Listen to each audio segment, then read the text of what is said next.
Assalamualaikum warahmatullahi wabarakatuh. Perkenalkan, nama saya Tri Purnamasari, NPM 2023-20114, Prodi Komputerisasi Akuntansi dari Amikdian Cipta Cendikia, Bandar Lampung.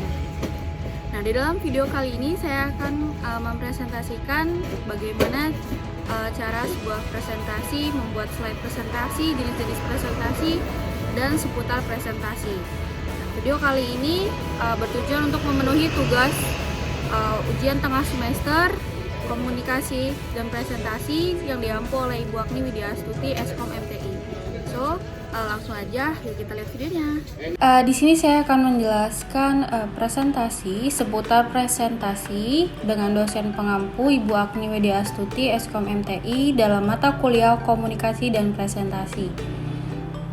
Saya Tri Purnamasari. Nah, dalam presentasi video kali ini saya ada pembahasan yang pertama yaitu pengertian presentasi, yang kedua jenis-jenis presentasi, yang ketiga media presentasi, dan yang keempat yaitu membuat slide presentasi yang baik. Nah, selanjutnya kita akan membahas bahasan yang pertama yaitu pengertian presentasi.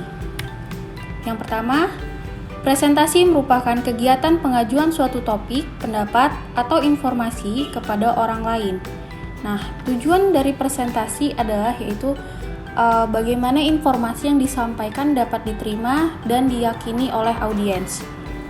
Selanjutnya, jadi presentasi efektif adalah kegiatan penyampaian informasi yang dapat memberi pemahaman, keyakinan, dan kesan kepada audiens. Selanjutnya, saya akan membahas jenis-jenis presentasi. Nah, yang pertama yaitu ada presentasi dadakan atau impromptu. Nah, jenis presentasi yang dilakukan secara mendadak tanpa persiapan apapun. Jadi, di sini si pembicara itu melakukan presentasi secara dadakan. Nah, jadi tema pembicaraannya juga dadakan. Nah, terus ada kelebihannya nih dari presentasi dadakan. Yang pertama yaitu informasi yang disampaikan itu sudah pasti yang sesungguhnya atau benar. Nah, terus kita lihat dari suara atau kata yang dikeluarkan itu merupakan hasil dari spontanitas. Nah, terus si pembicara itu dapat berpikir langsung, jadi penyampaikan informasinya itu sesuai dengan pikirannya.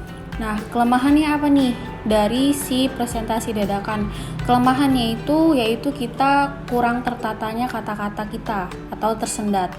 Nah, kemudian itu tidak berurutan atau sistematis karena kan berdadakan gitu ya.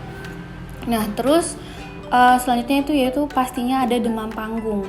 Nah, kemudian di sini saya juga ada jenis presentasi yang kedua yaitu presentasi naskah atau manuskrip. Nah, jenis presentasi ini adalah dengan membaca naskah berupa teks. Jadi sebelum presentasi naskah sudah disiapkan, jadi si pembicara tinggal membaca skrip yang ada. Nah, kelebihannya apa nih? Yang pertama yaitu dari cara penyampaian materi lebih sistematis karena sudah tersusun dalam naskah. Kemudian yang kedua yaitu tidak kemungkinan untuk kesalahan penyampaian itu cuma kecil. Seperti itu. Nah, kemudian di sini ada presentasi hafalan atau memoriter. Nah, jadi presentasi jenis ini adalah yang dilakukan si pembicara itu menghafal seluruh teks yang telah disediakan. Jadi, misal nih presentasi di hari ini di jam 9. Nah, sebelumnya di jam 7 ataupun di malam harinya itu si pemateri pasti sudah menghafal seluruh materi yang akan disampaikan. Nah, yang keempat yaitu ada presentasi extemporer. Nah, itu adalah jenis presentasi yang materinya itu disampaikan secara garis besar saja di slide-nya. Nah, akan tetapi akan dijabarkan secara mendetail saat presentasi pembicara. Nah, kelebihannya apa nih? Informasi yang disampaikan oleh pembicara itu lebih jelas karena ada persiapan sebelumnya. Terus yang kedua yaitu dapat menyampaikan secara sistematis juga karena pastinya sudah disusun. Nah, kemudian selanjutnya lebih luas dalam penyampaian materinya karena akan dijabarkan secara mendetail saat presentasi. Nah, kemudian saya akan membahas media presentasi. Nah, menurut Rahadi mengatakan pada tahun 2008, media presentasi merupakan suatu pesan atau materi yang akan disampaikan yang dikemas dalam sebuah program komputer dan disajikan melalui perangkat alat saji yaitu proyektor. Nah, biasanya itu materi presentasi disajikan berupa teks yang pastinya ya. Terus kita bisa lihat ada variasi gambar, animasi, video yang digabung dalam kesatuan yang utuh. Nah, di sini ada media presentasi. Yang pertama yaitu kita pasti membutuhkan software dalam membuat slide presentasi yang menarik, yang bagus, yang canggih. Nah, di sini kita dapat menggunakan Dreamweaver, Macromedia Flash, Director, AutoWare, program Visual Basic. Nah, itu yang berbayar. Dan yang software free-nya atau aplikasi free-nya yaitu Microsoft PowerPoint. Nah, yang kedua yaitu ada proyektor. Proyektor adalah alat untuk memancarkan gambar dari sinar komputer ke screen. Nah, screen ini ada berupa monitor atau layar proyektor yang berwarna putih, itu bisa digantung ataupun pakai tiang. Nah, kalaupun kita nggak ada keduanya, itu kita bisa menggunakan dinding dengan catatan dinding tersebut bersih dari wallpaper dan warnanya support untuk menampilkan isi dari proyektor tersebut. Nah, selanjutnya, apa sih kelebihan dari presentasi menggunakan media visual? Nah, yang pertama yaitu kita dapat menyajikan teks, gambar, foto, animasi, sehingga presentasi kita menjadi lebih menarik. Nah, yang kedua itu kita dapat menjangkau kelompok lebih banyak karena kan ditampilkan dalam proyektor, jadi semua orang dalam ruangan itu bisa melihat. Nah, tempo dan cara penyajian bisa disesuaikan. Yang selanjutnya penyajiannya masih bisa bertatap muka. Nah, untuk saat ini kan kita juga bisa dalam via Zoom Meeting atau Google Meeting itu bisa.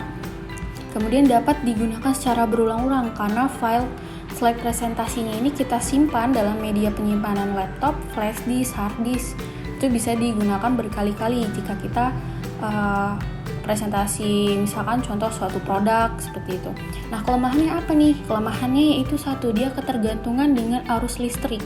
Yang kedua, media pendukungnya seperti proyektor, LCD, ataupun screen proyektor itu sangat mahal. Jadi harus ada dana yang cukup. Nah, itu bisa diakali dengan tembok atau dinding. Nah, kemudian penggunaan media sangat tergantung pada penyaji materi. Jika si penyaji ini tidak kreatif, ya sama aja gitu kan. Nah, kemudian masih sangat terbatas guru yang mampu membuat media presentasi yang menarik. Nah, sekarang tidak perlu repot lagi karena sudah banyak template-template di Google. Kemudian selanjutnya yaitu bagaimana sih cara membuat presentasi atau slide presentasi yang baik.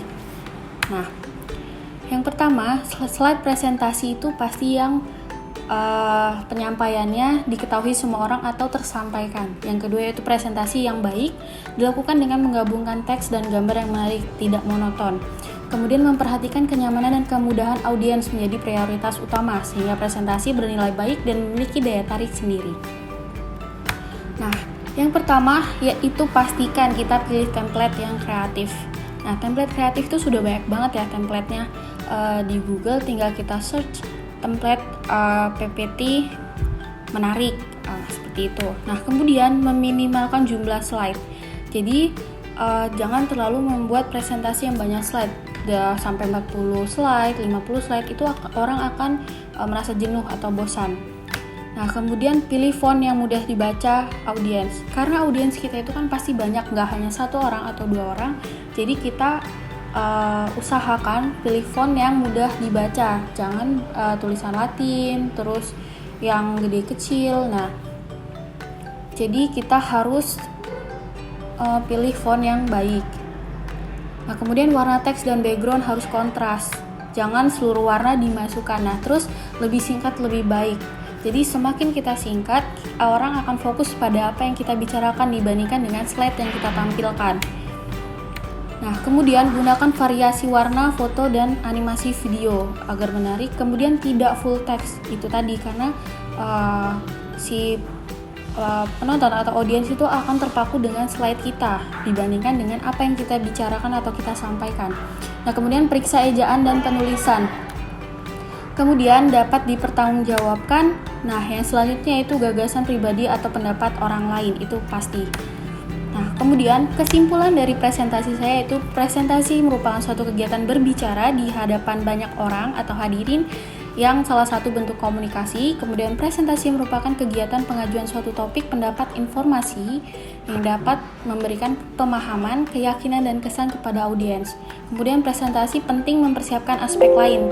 Salah satunya yaitu mempersiapkan cara pembawaan atau saat presentasi di depan audiens dan materi yang akan disampaikan dengan baik dan benar. Oke, baik, sekian presentasi dari saya, semoga bermanfaat. Oke, jadi sekian video presentasi dari saya, semoga bermanfaat dan saya mohon maaf apabila ada salah kata. Jangan lupa like, comment, and subscribe channel YouTube saya.